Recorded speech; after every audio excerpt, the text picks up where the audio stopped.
စဉ်းစားဆင်ခြင်မှုတောကဆိုတာဘယ်လိုဟာမျိုးကြမှာတောကဖြစ်တာလဲဆိုရင်ငါတရားတော့မှာဆိုတဲ့ငါဆိုတဲ့အတွေးနဲ့ငါဘဝကြီးပြီးတော့မှလို့ငါဘဝဆိုတဲ့အတွေးငါနဲ့ငါဟာလို့ဆိုတာကိုမတွေးတော့ပဲနဲ့အခုခန္ဓာ၅ပါးပဲခန္ဓာ၅ပါးကြီးဟာဒုက္ခတွေခံနေရပြီဒီခန္ဓာ၅ပါးကြီးဟာမကြခင်ချုပ်ပြောက်သွားတော့မယ်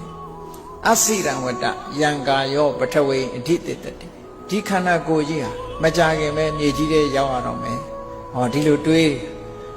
ခန္ဓာပဲငါတရားမယ်လို့မတွေးဘူးနော်တရားနဲ့ကြတော့ငါဆိုတာတခုမှမရှိပါလားသူခန္ဓာပဲရှိတာပဲမြတ်စွာဘုရားဟောထားတယ်သင်္ခါရတရားဆိုတာဖြစ်ပြီးပြတ်သွားမှာပဲ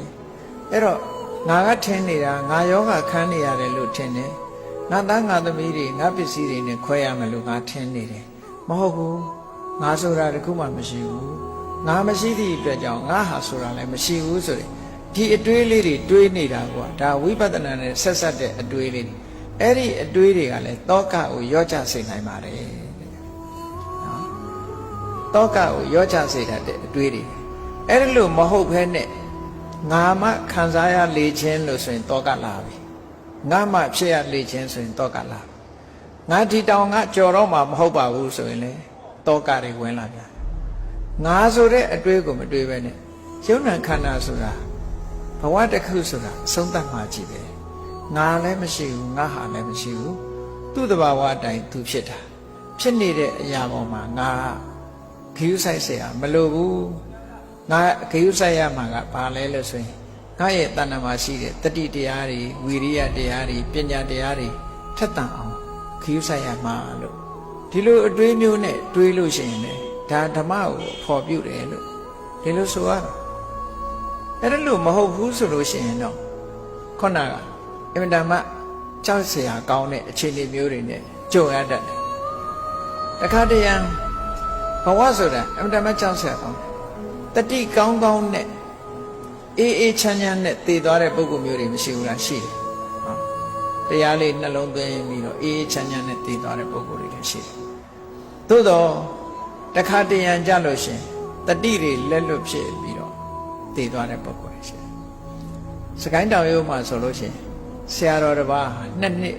နီးပါးအဆိုင်မှာဖြစ်ပြီးတော့ဘာမှကိုမသိတော့တဲ့အနေထားဒီလိုဖြစ်ပြီးတော့မှနောက်ဆုံးဘဝတစ်ခုဆုံးသက်သွားတယ်ဘဝဆိုတာဘယ်လိုမှပြောလို့မရကြောက်เสียအမတန်ကောင်းတယ်အဲ့ဒီဆရာတော်ဆိုတာနိုင်ငံကျော်ဓမ္မဂတိကပဲနော်မြန်မာနိုင်ငံအနှံ့လှည့်ပြီးတော့တရားဓမ္မတွေဟောပြောလာတယ်ပေါ့နောက်ဆုံး2 နှစ်ကျော်ဘာမှကိုမသိတော့တဲ့အနေအထားမျိုးဖြစ်ပြီးတော့သွားတယ်နောက်တစ်ခါတွေ့သေးတယ်စကိုင်းမြို့မှာတခါကြီးတယောက်လူကြည့်တော့ချမ်းမှာဘာဖြစ်လဲဆိုရှာကိုလေဖြတ်ထားစကားမပြောနိုင်နော်ရှာကိုလေဖြတ်ထားတာစကားပြောကြလို့မရအဲ့ဒါမျိုးကလည်းပဲဘာကိုဖြစ်စေတုံးဆိုလို့ရှိရင်ဒေါသကိုဖြစ်စေတယ်ပြောချင်တယ်ပြောလို့မရဘူးဘေးကလူတွေကိုအားမလို့အားမရဖြစ်တယ်ဒုက္ခတွေရောက်အဲ့ဒီလေဖြတ်တာဒီကိုပြောချင်တဲ့အတန်းနဲ့ပြောလို့မရဘူးလှုပ်ချင်တဲ့အတန်းနဲ့လှုပ်လို့မရဘူးဆိုတဲ့အချိန်မှာဓမ္မကိုအဖော်မပြုတ်နိုင်ဘူးဆိုလို့ရှိရင်တော်ကိုဒီစိတ်သောကရောက်မဲ့အဖြစ်မျိုးတွေပဲနော်ဘာဖြစ်လို့တုံးဆိုတော့ကိုကလှုပ်ချင်တာကတခြားနော်ဘေးကလူတွေကနားမလဲတော့လှုပ်ပေးတာကတခြားဆိုဒုက္ခတွေဘယ်လောက်ရောက်မလဲဆိုအဲ့ဒီအချိန်မှာကိုယ်ဆန္ဒတွေကိုဦးစားမပေးနဲ့တော့နော်ဘာကြီးပဲဖြစ်ဓမ္မနဲ့ပဲနေမယ်အချိန်ကြီးသိကျင်တဲ့အချိန်သိပါစေတရားကိုပဲနှလုံးသွင်းနေမယ်ဆိုတဲ့အနေအထားမျိုးကိုစိတ်ဒုံဒုံချနိုင်မှာမချနိုင်ဘူးဆိုလို့ချင်းဒေါသတွေဖြစ်ချုပ်ဆိုဒေါသတွေဖြစ်ပြီးတော့အဲ့လိုနေအမေရိကမှာနေတဲ့တက္ကကြီးတယောက်ဆိုရင်ဘလောက်ဝမ်းနည်းစရာကောင်းတော့ဆိုလေဖြတ်သွားတာပထမခြေထောက်တွေလက်တွေလေဖြတ်သွားနောက်ဆုံးဖြတ်လိုက်တာဘယ်ထိအောင်ရောက်သွားတော့ဆိုမျက်တောင်ကလေးပဲပုဂ္ဂလမျက်တောင်လေးပဲခတ်နေတာဘာမှမပြောနိုင်တော့အဲ့ဒီရောက်တဲ့အခါသွားပြီးတော့မိတ်ဆွေသင်္ကားတွေကသွားပြီးလူမမာမေးတဲ့အခါကျတော့မျက်တောင်ကလေးခတ်ပြီးကြည့်ရင်းကမျက်တောင်ကလေးကြားတဲ့ကမျက်ရည်ကလေးတွေကပေါက်ခနဲ့ထွက်လာကဲသူဘယ်လိုခံစားနေရမယ်ဆိုတာစဉ်းစားကြည့်ကဲဘုန်းကြီးတို့တွေအဲ့လိုမပြောနိုင်မဆိုနိုင် အတိလည်းရှိနေသေးတယ်ခံစားနေရတယ်ဆိုရင်ဘာနဲ့နေကြမလဲအဲ့ဒါလို့မျက်ရည်ကျဖို့ရ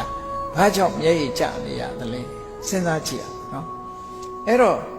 ဖြစ်ဖို့ရတော့အရေးကြီးဆုံးကဘာလဲလို့ဆိုရင်တရားနဲ့ပဲနှလုံးသွင်းပြီးတော့နေမယ်မသေးခင်ကပဲတရားကိုနှလုံးသွင်းပြီးတော့အကယ်၍များနေနိုင်မယ်ကိုယ်ဆန္ဒတွေကိုရှေ့တန်းမတင်မဲနဲ့ကိုယ့်ရဲ့ပြုစုတဲ့ပုံကိုယ်တွေပေါ်မှာဘာမှဒေါသတွေမကျေနပ်တာတွေမဖြစ်စေပဲနဲ့နော်မဖြစ်စေပဲနဲ့ဘာဆန္ဒမှအဲ့ဒီအချိန်မှာမထားတော့ပဲနဲ့တရားကိုပဲနှလုံးသွင်းမယ်ဆိုတဲ့အနေအထားမျိုးလေးနဲ့နေနိုင်မှဘုန်းကြီးတို့တွေဟာထာဝရချမ်းသာမှုဆိုတာရနိုင်ပါတယ်စကိုင်းတောင်ရိုးမှာဘုန်းကြီးတို့နဲ့အနီးကဆရာတော်ကြီးတစ်ပါးရှိတယ်အဲ့ဆရာတော်ကြီးနေမကောင်းတဲ့အခါကျတော့ဆရာဝန်ခေါ်ပြီးတော့နော်နေကောင်းလို့ကောင်းညာဆိုပြီးတော့အာစေးပလင်းချိတ်ပေးတယ်အာစေးသွင်းတယ်ဘာပြောတော့ဆိုဆရာတော်ကြီးကသူ့ကိုမလုံးနဲ့လို့ပြောပေမဲ့လို့ပြုစုတဲ့ပုံကိုယ်တွေကအတင်းလောက်ကြတယ်သူကဘာမှမပြောနိုင်ဘူးအတင်းလောက်ကြတယ်ကောင်းစေခြင်းလို့လောက်တယ်အဲ့ဒီကြတဲ့အခါကျတော့မျက်နှာနည်းနည်းတင်းသွားပြီးတော့ဘာမှမပြောတော့မျက်နှာကြောတင်းသွားဒါဘုန်းကြီးတို့ကိုယ်တိုင်မြင်လိုက်တာပေါ့နော်မကျေနပ်ဘူးဆိုတာတော့သိတယ်သို့တော့ယောဂပျောက်လို့ပျောက်ညာဆရာဝန်ကလည်းသွင်းပေးခြင်းတယ်အဲ့တော့သွင်းလိုက်ကြသူစိတ်တိုင်းကြမဖြစ်ဘူးအဲ့ဒီလိုနဲ့ပြန်တော်မူသွားတယ်ဒေါသဖြစ်ပုံရတယ်နော်မကျေနပ်တာတွေကဲလှုပ်ချင်တာလှုပ်ကြတော့ကွာငါမင်းတို့မပြောတော့ဘူးဆိုတဲ့ပုံစံမျိုးနဲ့တေးသွားတာဘယ်ရောက်တယ်ဆိုတာတော့ကိုယ့်အကိုမသိဘူးပေါ့သို့တော့အဲ့ဒီလိုဟာတွေကိုသိတဲ့ပုဂ္ဂိုလ်ဟာလည်းရှိသေးတယ်ဟုတ်မဟုတ်တော့မသိဘူးတောင်ကြီးကလာတဲ့ဒကာကြီးတယောက်ကပြောတယ်သင်္ကန်းတစ်ထည်လှူပြီးတော့တဲ့အမျှဝေပေးပါတဲ့ဒီထဲမှာနေသွားတဲ့ဆရာတော်ကြီးတစ်ပါးတဲ့တေခဏီးမှာသူ့ကိုပြုစုတဲ့အခါမှာပြုစုတဲ့ပုဂ္ဂိုလ်တွေပေါ်မှာမကြေမနက်ဖြစ်သွားလို့သူဟာဒီအနိဗ္ဗာန်မှာမကျွတ်မလွတ်ဖြစ်နေမကျွတ်မလွတ်ဆိုတာဟိုတဲ့ပေါ့လေတစေတည်းပြိတ္တာပေါ့ဒီလိုဆိုလိုတာပေါ့ဖြစ်နေတယ်အခုကြတော့သူ့ကိုသင်္ကန်းလှူပြီးတော့အမျှဝေပေးပါလို့ပြောတယ်အဲ့ဒါပြီးရင်သူကနတ်ပြည်နတ်ဖြစ်တော့မှာပေါ့ဟုတ်မဟုတ်တော့မသိဘူးသို့တော့အဲ့ဒီတကားကြီးကမသေးခင်ကအခြေအနေကို तू သိတာတော့မဟုတ်ဘူးသူ့စီမှာဒါမျိုးလာပြီးတော့ तू ကသိနေတယ် तू ပြောတဲ့အတိုင်းလည်းမဟုတ်ဘူးလားဆိုဟုတ်နေဟုတ်နေတာကဘာဟုတ်တော့ဆိုတေကန်นี้မှာပြုစုတဲ့ပုဂ္ဂိုလ်တွေပေါ်မှာမကြည်မနှက်ဖြစ်သွားတယ်ဆိုတော့ဒါလည်းဖြစ်နိုင်တဲ့အနေအထားတစ်ခုအေးဒါကြောင့်မလို့တရားချစ်ခင်သူတော်စင်ပြိဿအပေါင်းတို့ဘဝခရီးကိုရှောက်လန်းနေကြတဲ့အခါမှာအခုလိုကြမ်းကြမ်းမာမာနဲ့အရွယ်ကောင်းတဲ့အချိန်ကစပြီးတော့တို့တွေဘာနဲ့နေကြမလဲဆိုတာကိုကိုယ့်ရွေးချယ်ပြီးတော့တမန်အဖော်တွေနဲ့နေတာဟာအာမကိုရဘူးမဟုတ်အာကိုရတယ်နော်သူတို့အပြင်တို့ဘာတစ်ခုရှာထားနောက်ဆုံးအချိန်အတွက်အကောင်းဆုံးအဖော်ပြုဖို့ကဘာလဲဆိုတာကိုရှာထားဖို့လိုအပ်တယ်အဲ့ဒီရှာထားလိုက်လို့ရှိရင်တကယ်တွေ့ရမှာတော့တရားဓမ္မအဖော်ပဲဖြစ်ပါတယ်တရားဓမ္မအဖော်ဖြစ်လာလို့ရှိရင်တရားဓမ္မကိုနှလုံးသွင်းဆင်ခြင်မှုဟာအမှန်တမ်းအရေးကြီးတယ်သုဘဝါဒဆင်ခြင်သလိုဆင်ခြင်၍ဖြစ်စေငါဆိုတာမရှိဘူးငါဟာဆိုတာမရှိဘူးဆိုတဲ့ဝိပဿနာဉာဏ်နဲ့ဆင်ခြင်လို့ဖြစ်စေဘဝဆိုတာဒီလိုပဲအဆုံးသတ်ရတာလို့စိတ်ဓာတ်တွေကိုတောကမဖြစ်အောင်ထိမ့်သိမ့်နဲ့ဆင်ခြင်နည်းနဲ့ဖြစ်စေ